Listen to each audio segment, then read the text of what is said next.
we talk about Ahab. I want you to know something about his father before we get started, so you would know where he came from. The scripture says in 1 Kings 16 and 25, but Omri wrought evil in the eyes of Yahuwah. Yes, he did. And did worse than all that were before him. Yeah. This is the house he grew up in. And if you know anything about lordship and kingdoms, the son is always going to subscribe to what the dad does. Yep. Do. And he's going to want to outdo what his dad did. So now you know the backdrop of Ahab, because a lot of people don't talk about this, who his dad was. And his dad, the scriptures say, was wrought evil in the eyes of Yahuwah and did worse than all that were before him. Keep that in mind. This is Ahab's daddy. You said verse 29. Verse 29. 1 Kings 16 and 29.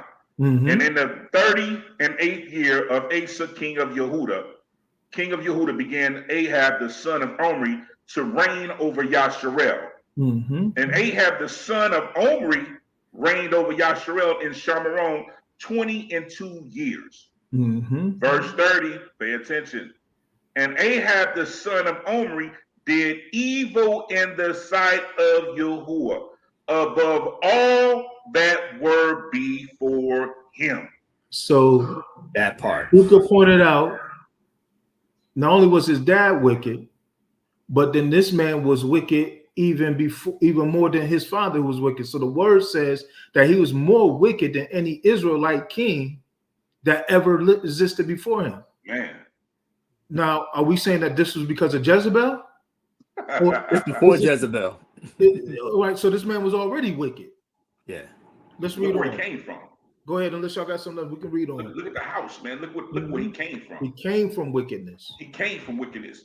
And Omri came from who? Jeroboam. Yeah. Jeroboam did wickedness in the side of Yahuwah. Yes. And we get down here, and Omri outdid everybody before him. Now look at the son. Exactly. The son comes in and outdoes everybody. Everybody. In wickedness. But yet still we turn and point to Jezebel, which she has her play. But we're sitting here not talking about this dude. Right. This dude was more wicked than anybody. That's right, sis. A wicked wife is given to the portion of a wicked mama. Sirach. That's right. Sirach all day, sis. Because you notice it wasn't a righteous woman given to him. Nope. He didn't pick a righteous woman. He didn't want a righteous woman. No, he didn't. That's why he went outside of the nation and found him a wicked woman. That's what we're talking about. Come on, Aki. That's what we're talking about. And that's what we do when we don't want to obey the law, statutes, and commandments of the Most High. We go get something that he don't want for us. Yeah. But we partner with something that ain't of Yah.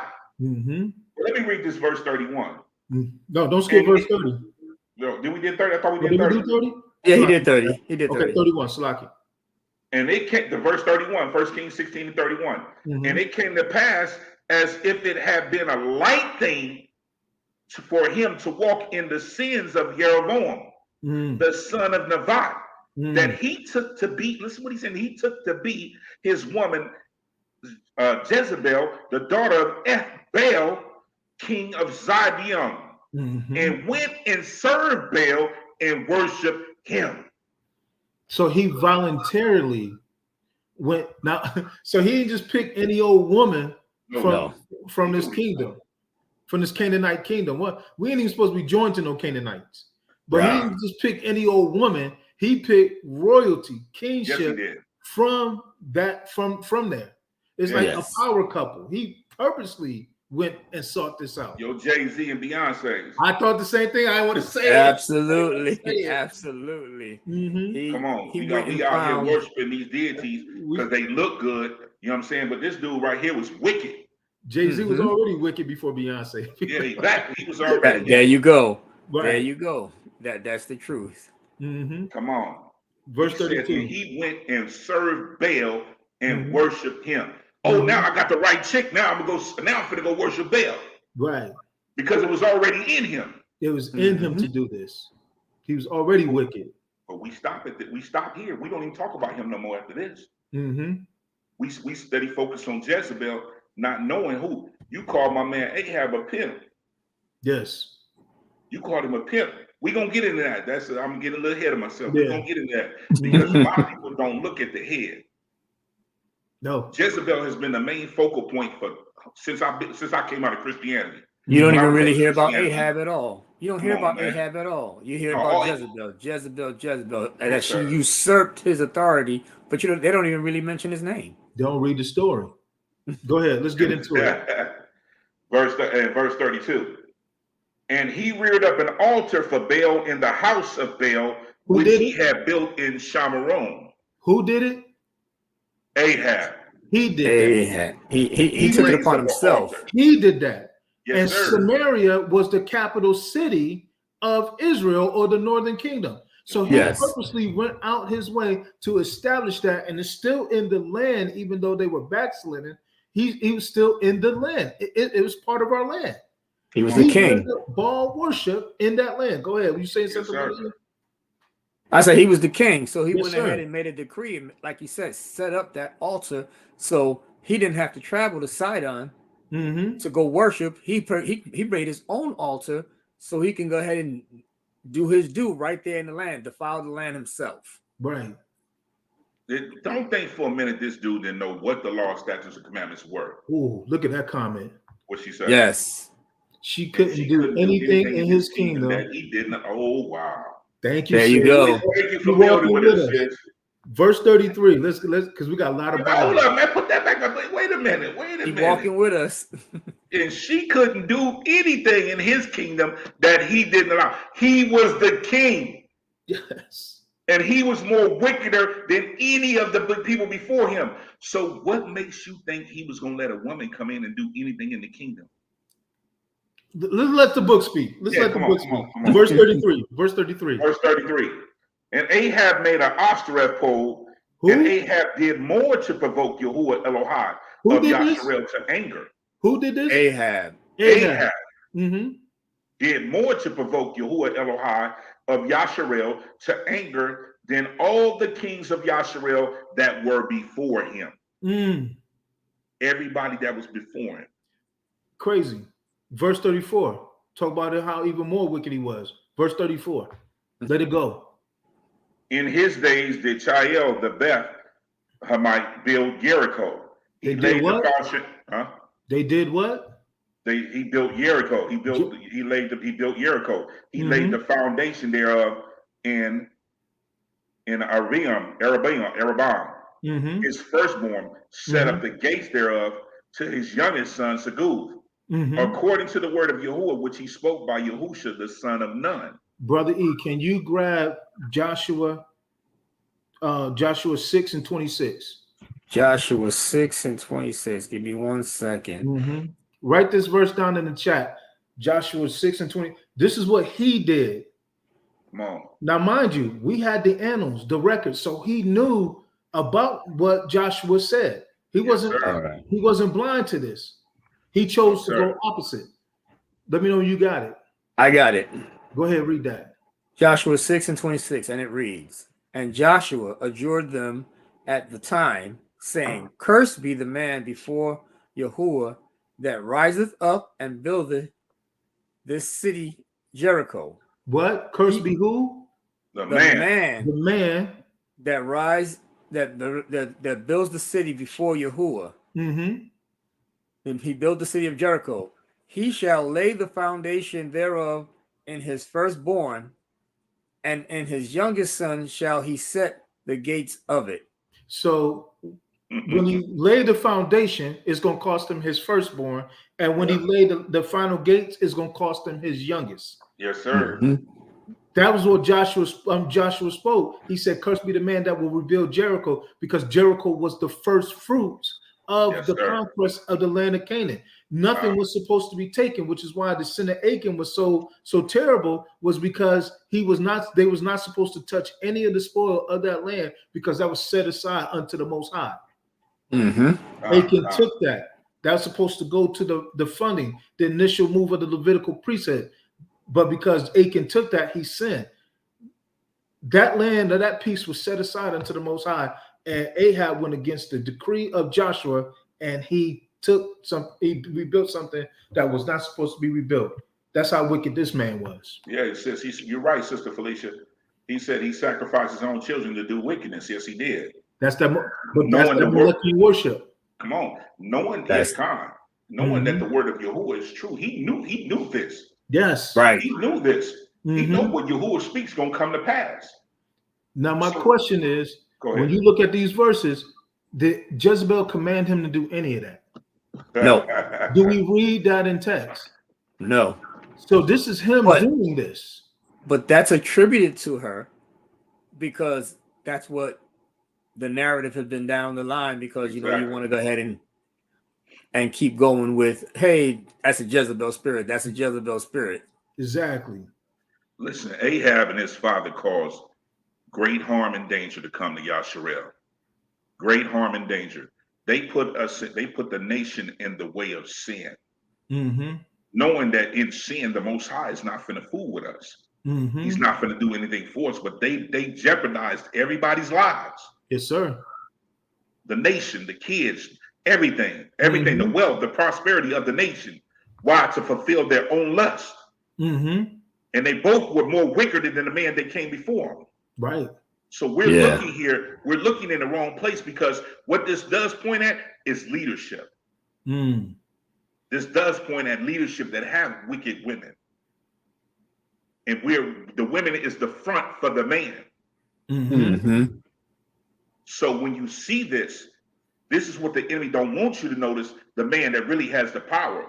Because nobody in what I've talked about has talked about how great of wickedness Ahab has done and where he came from, what his father was, in the house that he came from. He's seen bloodshed. He's seen Astaroth pole. He's seen him sacrificing the Baal. He was up in the high places. But now we want to give it all to the woman. No, the man had a part in that, because he chose that woman, knowing she was from another country, knowing she was of another nation, knowing she was of sin, knowing she didn't have nothing to do with the Most High. Wow. He chose his bedfellow. Come on. He did. He did. Go ahead, Aki. So for the sake of time, let's narrate this. Chapter 18. In chapter 18, and you can write this in the chat for those who want to follow the story, I recommend you go back and you read chapter 18. What happens in chapter 18 is Jezebel kills the prophets of the Most High. So if you want to know what made Jezebel notorious, notorious, Jezebel was notorious because she came against, directly opposed the word of the Most High. She wanted to put up the prophets of the Most High and put her prophets in place. Yes, sir. So only in chapter 18, what you see is the killing of the word of the Most High, or the attempt to try to kill the word of the Most High. Then later, the one that's left over is who? Elijah. Elijah is left over. Elijah is left over to face the 450 prophets of Baal. And we know how that story goes. Sacrifice to your God. The God who answers by fire. Let him be the Elohim. Yes, sir. So they gods were asleep, or they gods didn't answer. Peradventure he's traveling. They cut themselves. Or they were talking to somebody else. Yeah, something happened, but they gods didn't answer. So then Elijah said, okay, douse all the water you want on my altar. 3 times. Wet it up, soak it, whatever you want to do. And our God, our Father, he answers by fire, licks up the trench, the water, and everything else. So now he says, those same people that were halted between two opinions, he said, now go and slay all the prophets of Baal. Slay all of them. And this is important because now Elijah says to Ahab, sit down and eat, enjoy the food. And then after that, what does what does Ahab do? Go to First Kings 19. Yeah. Yes, sir. Verses 1 through 3. So we know that the prophets of the Most High, almost all of them got killed. Then Elijah gets, sets up the altars to be answered by fire, the God that answers by fire. What happens is now the Most High shows up and shows out like he normally does. Now we're at this point because now Ahab goes to his woman, and what does he do? Give me verse. Give me. He was venting to her. He was venting to her, crying to her, man. Oh, baby, it wasn't working. And 1 Kings 19, verse 1, 2, and 3. And Ahab told Jezebel all that Elijah had done. So he went snitching. Yeah, he went snitching on Elijah. Like he didn't step up and say, you know what? I disagree with Elijah. I'm about to handle this fool. He had plenty of time and opportunity to go deal with him there. What he did was he went and he gaslighted the one. Why? Because he understands, according to Torah, we're not supposed to be shedding innocent blood. No, we can't. Nope. We're not supposed to touch not my anointed, nor do my prophets no harm. We're not supposed to be doing the prophets any harm. But he knows that his wife don't regard the prophets of the Most High. She could care less about the word of the Most High. And he knows that. And this is the woman that he married. Yeah, he chose her. This is the woman he chose. That was strategic. Come on. Yeah. That was strategic because, like you said, he knew in order for him to have his reign the way he wanted to, those prophets were going to speak out against him. That's it. Those prophets, the true prophets of the Most High, was going to speak out against him. He couldn't have that word going out in the land like that because then that makes him look like a weak king. So in order for him to look good, he allows his wife to go ahead and have those prophets slayed. Go ahead. 1 Kings 19, 1 to 3. And Ahab told Jezebel all that Elijah had done. And with all he had slain all the prophets with the sword. And Jezebel sent a messenger unto Elijah, saying, so let the Elohim do to me, and more also, if I make not your life as the life of one of them by tomorrow about this time. And when he saw that he arose and went for his life and came to Beersheba, which belongs to Yehuda, and left his servant there. So now you see what happens in these 3 verses. Ahab went and gaslighted his woman. Yeah. Now, it wasn't like, you know, but baby, hold up. I don't want you to do this. No. Oh God, no, don't do this. This was his practice. What did it say? He allowed the blood to fall on her hands. Exactly. That's exactly what happened. Come on. So he didn't say, baby, I don't want you to do this. You know, he didn't go back saying, wow, this was an act of the Most High. This was a miracle. Man, the God of my forefathers is real. He didn't go back saying any of that. He went back to her because he knows that she holds these practices there and there. Come on, man. And he wants to continue in these practices. He's the one, according to what we just read in chapter 16, that set all of this up. Come on, now what? Go ahead. Because you know what's happening right here. Yeah. This is what a typical wife would do. Yes. That love her man. You got it. I'm going to look out for my man. Right. This is where I want to walk with y'all on that. She listened to him, her being a ride or die, because that's what we call him today. That's my ride or die chick. She going to hold me down no matter what. So what he do? He went and told his ride or die, babe, he went and slayed all our people. He went and slayed all our people. God. He retaliated. Oh, right. Oh, he did what? I got something for him because I took care of all of his people before. So I'm going to show him. Send this message to him. Let him know that by this time tomorrow, he's going to be just like the ones that I had took care of before. That's it. Now that sound like a lot of women. But check this out. He knew who he chose. He knew who he chose, believe me. He knew what type of woman he had. But for us, a ride or die chick is good. You know, we want that ride or die chick. We want that woman to be in our corner at all times. So she was doing exactly what he chose her to do. We choose a ride or die chick. He chose a ride or die chick. Now, we're not wicked men. Like the chat, you know, the comment of one of the sisters earlier, he chose his bedfellow to be the wicked woman to go along with him because he had wickedness in his heart. So my question is, when he went to her, was there ever a time where he spoke up and said, don't do this wickedness, and she went and did it anyway?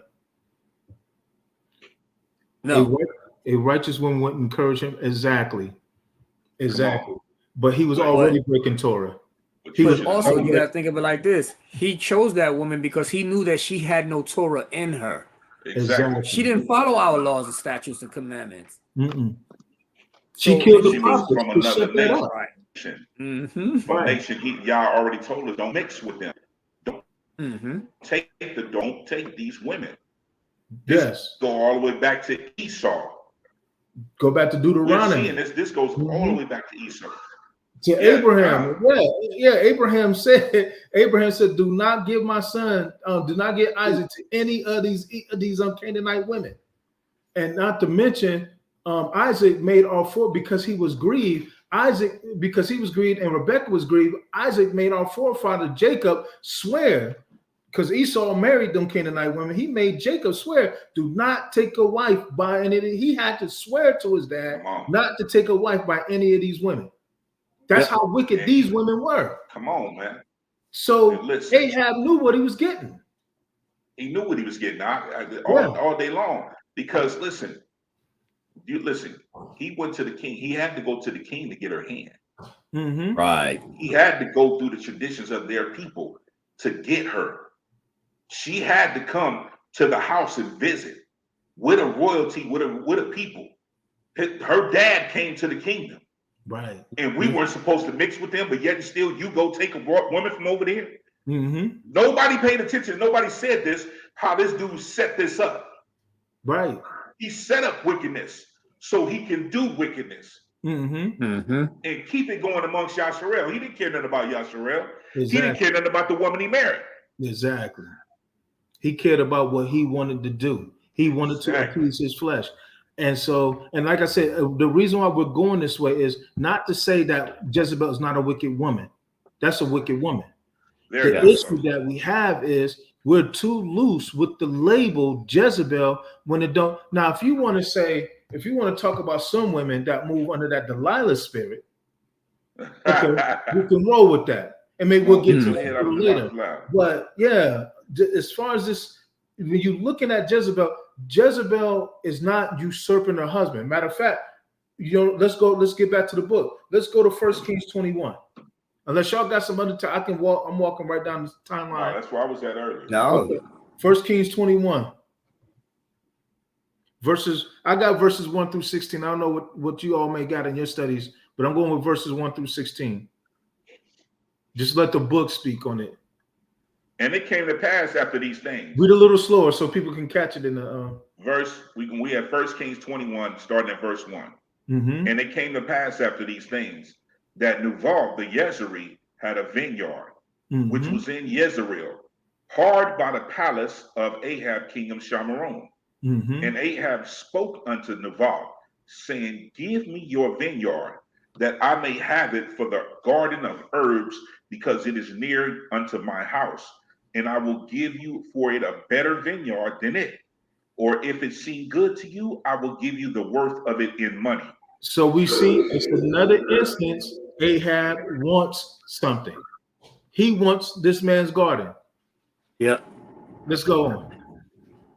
And Naval said to Ahab, Yahuwah forbidden me that I should give the inheritance of my fathers unto you.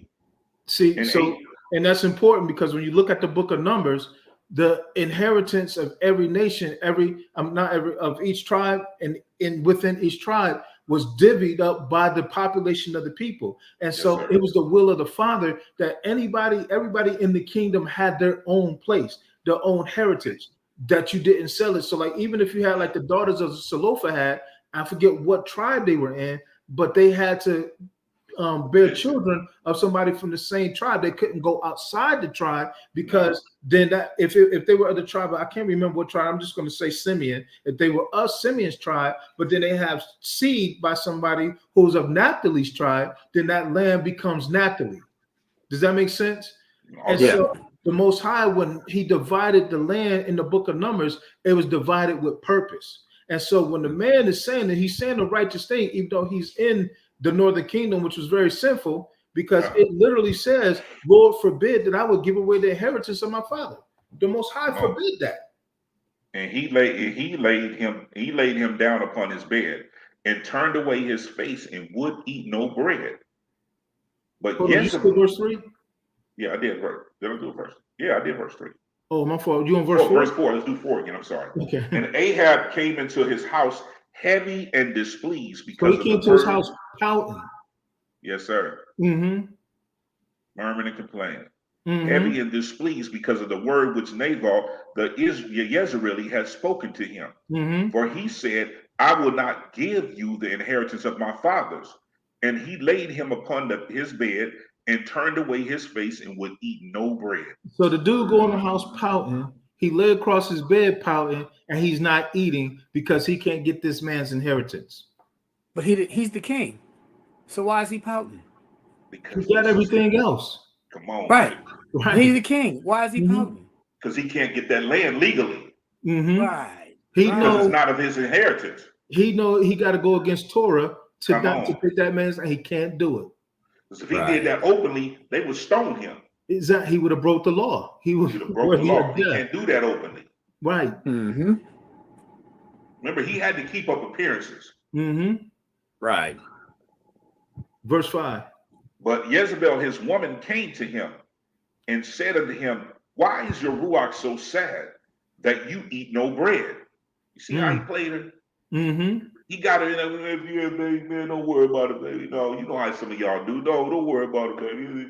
No, baby, what's up? What can I do to make it better?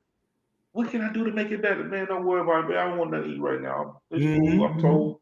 I'm told. I'm good. I don't want to talk about it right now. No, baby, what's up? You are the king. What can I do for you? What's going on? Right. How can I make it right? This is what this chick's saying. Right. Because her dude is up here throwing a fit. He's the king, and she's looking like, dude, what's wrong? Something must be really wrong. Right. You ain't eating. You ain't eating. Right. Verse 6, and he said unto her, because I spoke unto Nabal the Israeli, and said unto him, give me your vineyard for money, or else, if it please you, I will give you another vineyard for it. And he answered, I will not give you my vineyard. And Jezebel, his woman, said unto him, do you now govern the kingdom of Yasharel? See how she did that? She threw that in. Ain't you the king? You the king. You the king. Yeah. You the king. Scrap all the rules. Scrap the Torah. Yeah. Scrap the commandments. You the king. She don't believe in that order. Come on. Right. Now she's coming into play, y'all. Mm-hmm. Now she's gonna act up and do who she is. Do you now govern the kingdom of Yasharel? Arise and eat bread, and let your heart be merry. I will give you the vineyard of Nabal the Israeli. She said, I'm going to give you this man's land. I'm going to go against Torah, ride or die, like Brother E said, and I'm going to give you this man's land. Now, I don't want to get ahead of the story, but we'll let the story play. Go ahead. Notice how he just played her. Yes, sir. He went and laid down in the bed because he knew that she was going to come and check on him. And when she checked on him, he gave her the sad sob story of, hey, I can't get the land that I want, so that's why I'm not eating. He knew her response was going to be, I got your back.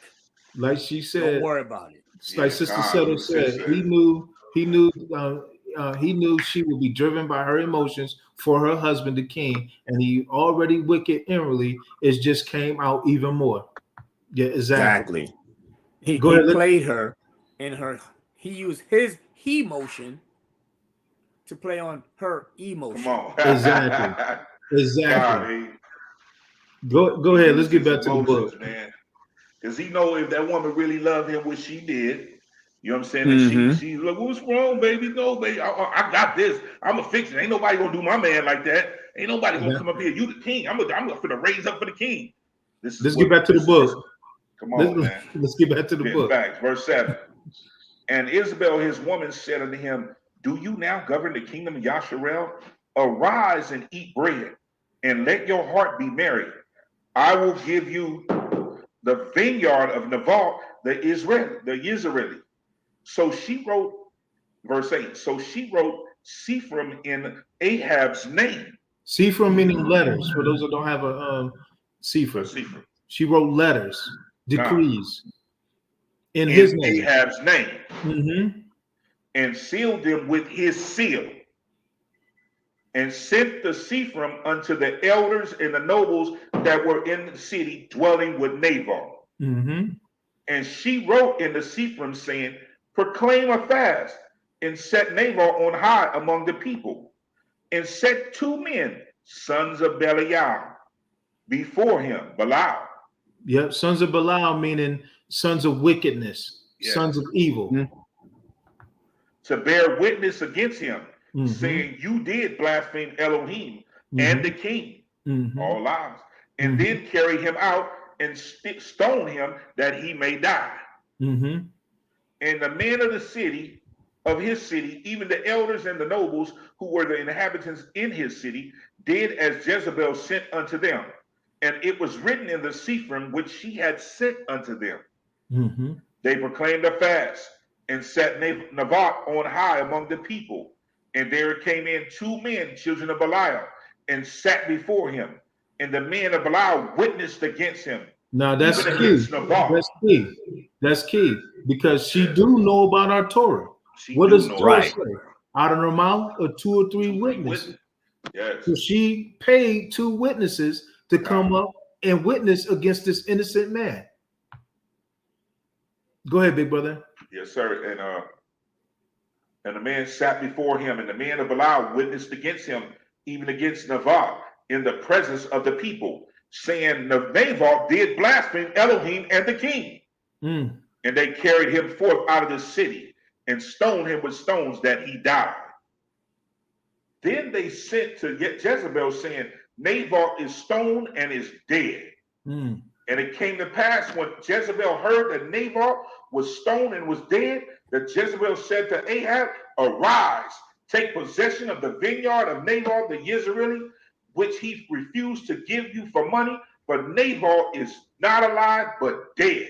And it came to verse 16, and it came to pass when Ahab heard that Naboth was dead, that Ahab arose up to go down to the vineyard of Naboth the Jezreeli to take possession of it. She did the dirty work. She did the dirty work. But when we talk about in the confines of a relationship, in the confines of an assembly, in the confines of a marriage, if you have a righteous man, he is not going to allow his woman to do these unrighteous things. But what we're seeing here in the text, not once, because Ahab is portrayed as this weak, pitiful man that was vulnerable or at the I don't know, like at the behest of Jezebel. That's not the case. What Ahab was doing was he was expressing what we call his he emotions, and he knew his wife, that it would trigger his wife, and she would go into action for her man because she had no care about what the Most High's word said.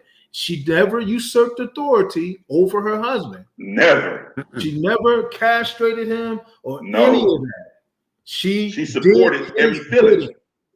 Go ahead, Sue. No, she supported everything they wanted. Everything. But the wickedness was in her devices. Yeah. What do we expect from a daughter of Canaan? He knew that. That's why, like I said, he laid across the bed pouting, knowing that she was going to come in, and he knew that she was going to take up and handle his dirty work that he couldn't do because, like we said earlier, he got to keep his hands clean because he got to keep up the appearance. This dude was. Go ahead, Al. So we are so supposed to keep our garments clean and not send our wives. Right. As far as righteous men go, listen, my wife is not supposed to do my wickedness. And if whatever's in me to do as far as righteousness goes, if I can handle it, I'm going to take care of that. She's to be a helpmeet unto me. If she, listen, my wife is supposed to be, for lack of a better term, pregnant with my vision. And in her being pregnant with my vision, that's what makes her a suitable helpmeet. Your vision. My vision.